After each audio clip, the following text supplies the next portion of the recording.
প্রথমবারের মতো হতে যাচ্ছে জাতীয় নির্বাচন,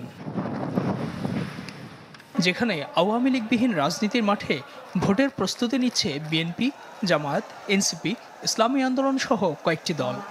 এটি আমাদের ভবিষ্যৎ নির্মাণেরও শপথ। ইসলামী দলগুলো তাদের সভা সমাবেশে এরই মধ্যে জানান দিয়েছে কেমন হবে তাদের জোট সমীকরণ।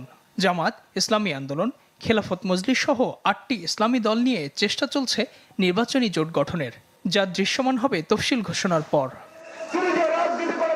আদর্শ বা আকিদাগত বিরোধ থাকলেও ফ্যাসিবাদ বিরোধী লড়াই এসব দলকে ঐক্য পৌঁছাতে সহায়ক ভূমিকা রেখেছে। কয়েকটি ইসলামী দলের নেতারা জানান, জোটের আলোচনায় আছে এনসিপি, এবি পার্টি, গণ অধিকার পরিষদও। এনসিপি, গণ অধিকার পরিষদ, এবি পার্টির সাথে আমাদের যোগাযোগ আছে, একাধিক আমাদের বৈঠকও হয়েছে। তারা যদি আমাদের সাথে অ্যালায়েন্স করতে চায় তাদেরকেও আমরা নিব।